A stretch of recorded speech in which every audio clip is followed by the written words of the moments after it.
Coverage of Bills training camp from St. John Fisher University, brought to you by Fiegel Car and Joyce, your border attorneys, by Outlet Liquor. When you need to stock up, it's the place to buy a case. What's Your Outlet? By Connors and Ferris, your workers' comp attorneys, and driven by your Upstate Honda dealers for great deals on the entire Honda lineup. Visit your Upstate Honda dealer today.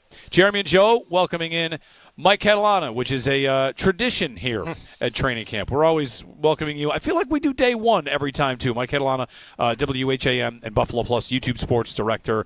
Welcome back. Another season. Always honored to have you here. Yeah, this is great. For us, for myself, Dan Fates, Jenna Cottrell, who cover the team all the time, to not drive down the thruway, to come to lovely Buffalo and Orchard Park, it's nice.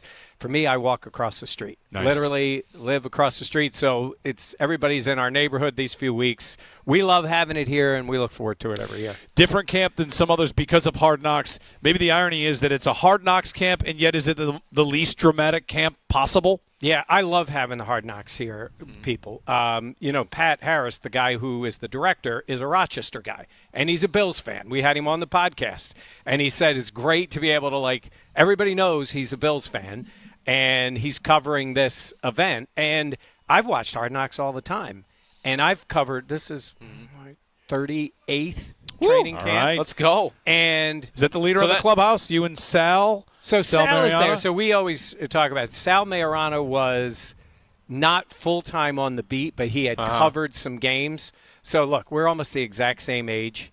Almost. He's actually, if you can believe it, he's actually a little younger than me. It's hard for me to believe. But we've covered it, and you look at the difference. But when I watch Hard Knocks, what I find cool is when they take you places you haven't been, even for somebody who covers it. I can't wait to see the first episode. Yeah. Yes, I will be doing the same thing. You wait for the pose. I think nodding is important when you're on camera, if you think nodding. it is. You look like you got this a little Yep. bit. So it's a little nod like, oh, yeah, I got it. But when I watch on August 5th, the first one, we're going to see stuff we don't see with this team, and I think that's going to be a lot of fun. I feel like everyone should be practicing their slow-motion walk. Alan had a good slow-mo walk in yesterday when he arrived. Yeah. So, Mike, all right, what are we looking for at this camp here today? Today, the weeks going forward, we were talking about position battles, and there aren't that many. I feel like it comes down to, for position battles, two young players, Max Hairston, Cole Bishop. Yeah. Those are the primary two? Yes, because both of those guys, I think, need to be starters. Need to be. I asked Bobby Babich during the offseason about his expectations for Bishop, and he pushed away from it. He said, they have higher expectations than we do for them. I agree with all that in coach speak, but you drafted this guy, talented player, to play. And last year, was limited. And when he was out there, he got hurt. And when he wasn't on the field, I think they're set up to have him be the starter.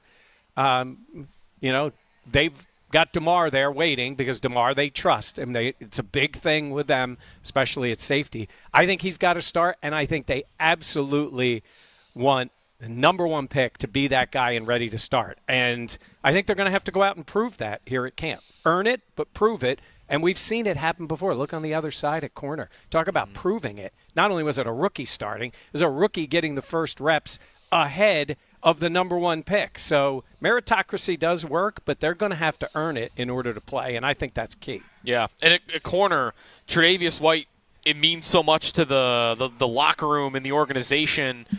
I wonder if that will be a 50-50 battle right out of the gates, or whether they'll give the rookie the first lead at that, or respect to Tre'Davious White that they would maybe have him out of the gates. Like safety, I feel like Bishop gets the first team reps or is getting that opportunity right away, and it's his to lose. I wonder if that's the same for Hairston. Well, you got a big difference there, right? Because you have a legendary former number one pick, Sean's first draft pick, right? And then on the other side, you have the kid there hoping to be that, and you want him to earn it, and he's a rookie. I mean, big difference between that and Bishop. I mean, Bishop did have a whole year, and so they've seen him through that period of time. But, yeah, it's funny. As you get older, people think it's more like sentimental about things.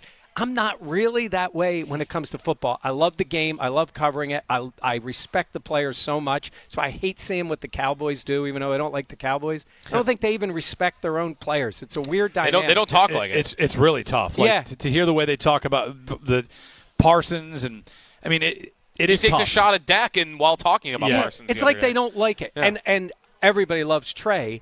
But if this was another team, like last year when Trey was on other teams, I think it would be looked at differently. But I think they do have that respect. And there's nothing wrong with him getting the first snaps, going that way, and then seeing that rookie earn his way to it. But listen, if they would tell the truth, I don't know if they would, they absolutely want Max Hairston to win that job and to be playing and then get it going starting in week 1. And then we see where Trey is. Everybody wants that to be the case, but we don't know how he's going to play. He might play great.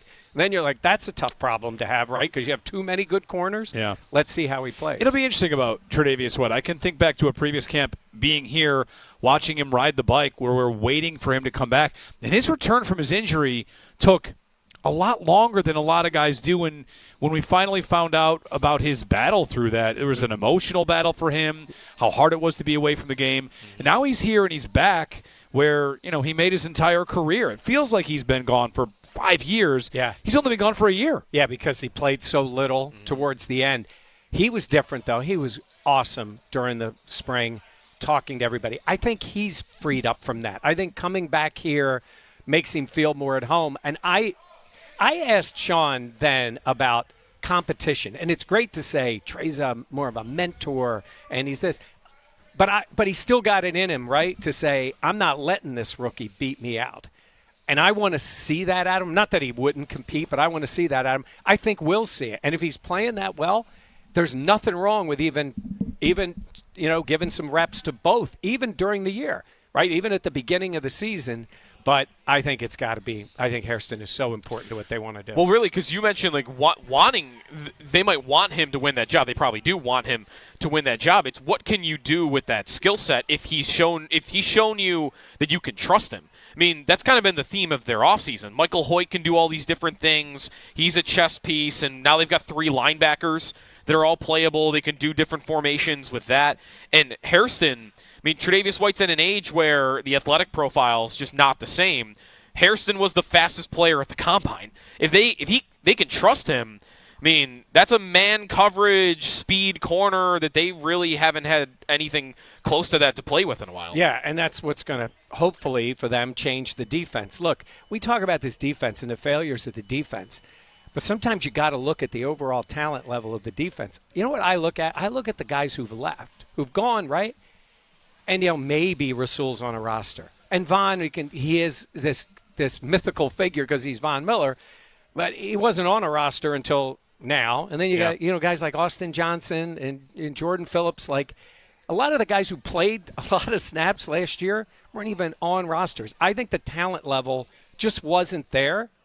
You bring in Max Hairston, he has the ability. Well, I think it's pretty clear. Then the question is building him up, and then the point is, when are you comfortable enough to say this kid's got to play? Because Trey played, right? And Christian Benford played. Yep. And look at where they ended up at the top of their game, where I think Benford can even go up from this. So, yeah, I think you need that talent level up. And then the hope is all these other guys you brought in can play, because you mentioned the guys suspended. Yeah. That's brutal here. 6 games without 2 guys that would, without question, be either starters or very much in major reps. Mike Catalana sitting with us here at St. John Fisher at training camp here. One position I feel like we've only started to talk about in the last week is linebacker, because Matt Milano's played 9 games in 2 years, and his contract got redone, so now he's a UFA at the end of the year. And talking about it with Sal, he thinks the Bills are very much thinking he's healthy, he's the guy, he's still the man. And I find myself, all right, I'm ready to see that. I'm going to want to see that because he's played so sparingly. It's hard to really envision him being at his full powers, but maybe he will be. Yeah, he definitely showed flashes of that when he came back, and especially into the playoffs. But we can't trust that, and they can't trust that he's going to be out there every game. And Dorian Williams has. Again, you talk about physical. We were talking about on the podcast. Is he the best athlete on the team? Certainly would be up there, right? He can do all those things. It's about being in the right place and making the right time. Again, I think they go into it saying, this is the guy we think Milano can be again for us. And then you say, if he's not, you have another player there. Then you do worry about the depth, but I'm going to tend to think more about the high end that linebacker group can be if all three of those guys can stay on the field. And maybe you mix in snaps. Maybe you don't beat Milano up all year and get Dorian a lot of snaps, which is what I think they'd like to do. How do you feel about the Joey Bosa signing and then how that's developed? I mean, he got the injury. Maybe that's okay by today. He's not on any list right now. Yeah, look, I like the signing. It's a one-year deal with, some little void years, but that's what you got to do in this league. And I like the high end of him, and I think if he's healthy. I hear people say bubble wrap him, get him ready for the playoffs. It's not the way the league works. He's going to play, but that doesn't mean you got to beat him up all year. But in order to do that, you got to have other guys that can step in and play. It's easy to say, load management on these guys until you're in the third quarter of a game against the Jets and you're only up by 3 and you need somebody to get to the quarterback, right? It's what you paid him for, and then the hope is there. And with this team, that's what makes it so interesting. It's like it's easy to just take ourselves and put them in the championship game down by 3, what's going to happen, right? Because they've done this and been there. But it's a hell of a lot of stuff you got to do between now and then to get there. And I think they're going to expect that out of Bosa, but they're also going to be smart because of what he's gone through. And let's see him. We haven't seen him on the field. I saw him doing work on the side. Let's see if he's healthy and what he can do once the season starts. Yesterday, the NFL insiders gave a little bit of a watch potential hold-in scenario for James Cook. I don't know that there's any sort of reading of the tea leaves there. You anticipate he's going to be full go, ready to rock? Yeah, he surprised me at the mandatory camp. Not just that he was there, because that to me is a little easier one to just show up and stand there and watch. It's a couple of days. It's basically the same as the other camps. This would be something to stand to the side and not work with your teammates. That ramps up any conversations they're going to have. Either ramps it up or closes them off, because the team's going to have their own thought of what that is. He's going to want to be here, which I totally get. He should be here for his money because he doesn't want to get fined. But at the same time, we don't know where they are in any negotiations. They may eventually – they could redo his deal, but when you talk about comp picks, I think that eliminates that. If you do away with that contract and sign him to a new one, and then he does get bumped up this year. Is he worth more than what he's making this year? Yeah, of course. But this is the way contracts work. So I think in an ideal world, he plays great. And if somebody wants to pay him a lot more at the end of the year, you wish him good luck and go that way. I don't know if they will. But Brandon Beane could come on later today and say we just signed him to a 3-year deal, and we'd be surprised. So. Would you be comfortable? Do you think that Beane would do that, would pay a running back? I look at the top teams in the league, and they use running back as a finishing piece. Yep. And to me, the Bills are a team that could absolutely do that and view Cook in that same way. Yeah, because you look back at the championship game, like that play he made to get in the end zone is what we've wanted out of players, right? It's what we were waiting for Stephon Diggs to do when he was here in a big moment, and he didn't do. And Dalton Kincaid had that opportunity, different, but an opportunity to do it. He is a playmaker that this team, and I'm not talking about regular season numbers and how everything goes. I'm talking about in the biggest moments, in the biggest games. He showed up. So did Mac Hollins, actually. Yeah. But he showed up and was a playmaker. And I think when you pay, it's funny, you guys, when we talk about numbers, Gabe made what, $13 million last year, because I know he's a wide receiver. To me, it's about, yes, position, but I'd be very comfortable with them paying him $11 million for the next 3 years. I think he would be really good for them, but I don't know what he thinks. Maybe he thinks he'll get a lot more on the open market. A lot's been made of the receiver position. Josh Palmer, Elijah Moore, Keon Coleman, Khalil Shakir returning. I think the group is almost consensus better than this time last year, where it's MVS and Chase Claypool, and now you've got probably a group that is established.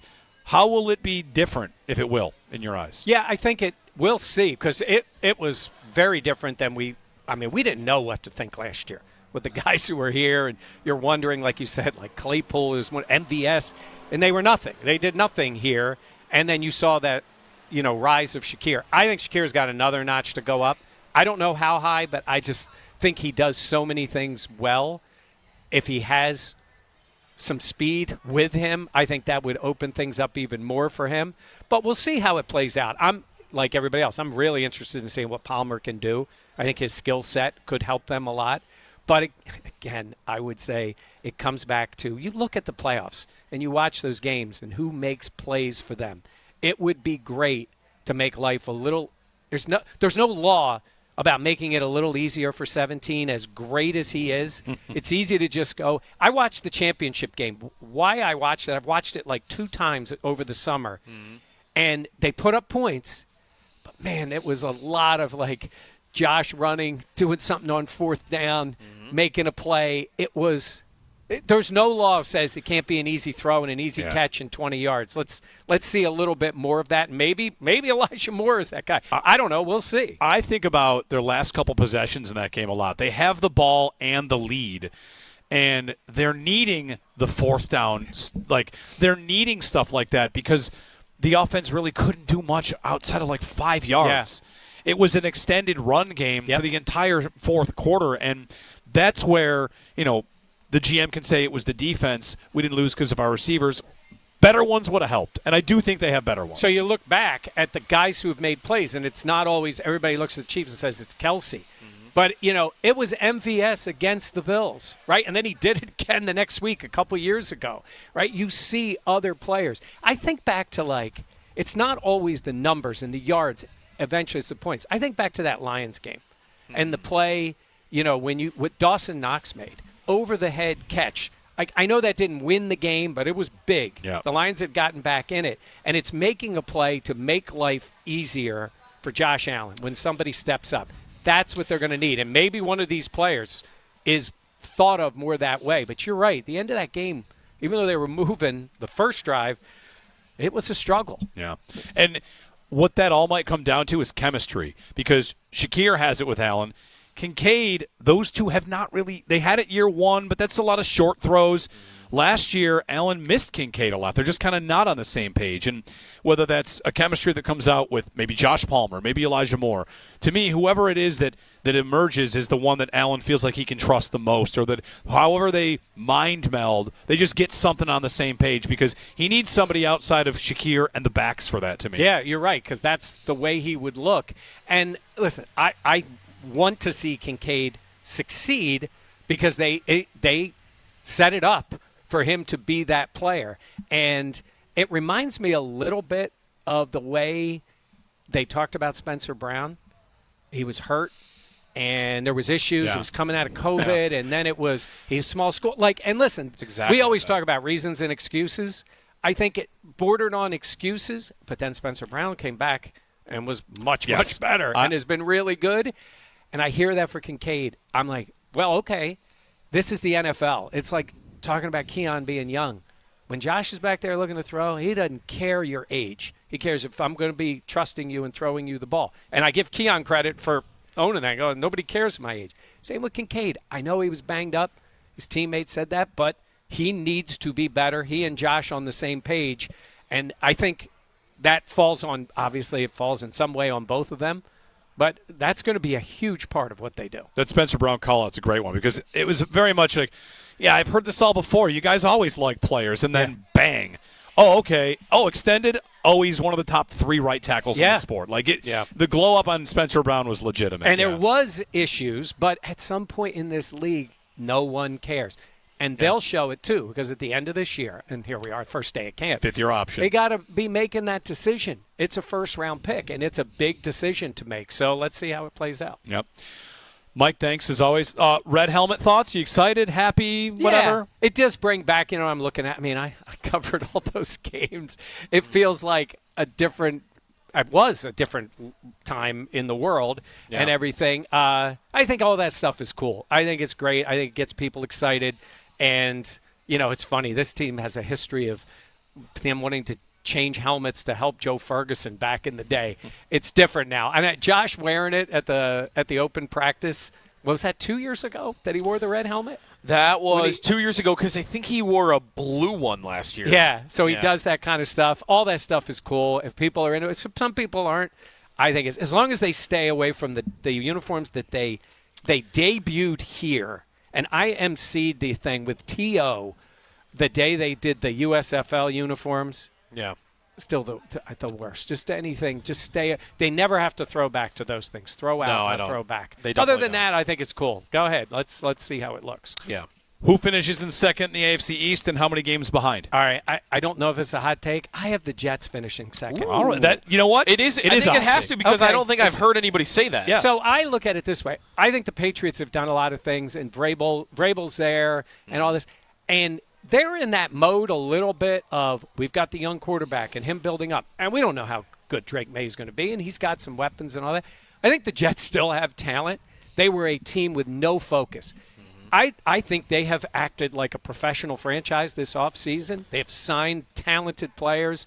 I don't know how good he's going to be at quarterback, but I think they look at him differently, and he might look at himself differently. He doesn't have to be great. He's got to be really good and to show he can be a starter in this league. I don't know why. I think I've got Miami fourth in the division. I think they're going to fall apart, and I think everybody's going to get fired there. And I think it'll be between those two, and I think they're going to be in that, honestly, both in that 8-9 win range, New England and the Jets. I'm just throwing it out there. I'm not normally a hot take guy, but I'm going to say Jets second place. All right. Aaron Glenn is giving off similar vibes to Vrabel. Like last year, New England was this too. Like it didn't feel very professional, and he's coming in and like no nonsense. There was the details of the Rodgers meeting. And he feels like he's trying to do what Vrabel's trying to do in New England. Yeah, he is. Yeah. And Vrabel's been a head coach. Right. It didn't go so well later, in Started Tennessee, right? But they had some issues too. And listen, it's the Jets. So the Jets will find a way to jet, but I just feel like close race between those two. Mike Catalana on YouTube at Buffalo Plus. If you're watching us here on the YouTube stream, we got maybe a career high number of viewers for you. Oh, well, I don't for live training camp. So go to Buffalo Plus, subscribe to their page, check all their great Bills content out. You guys do great work, and thanks again, as always, for joining us here. We'll see you out on the field. Anytime, guys. Mike Catalana, WHAM and Buffalo Plus YouTube Sports Director. Jeremy and Joe live from training camp. Back in a moment. Sean McDermott live at 9:15 here on WGR.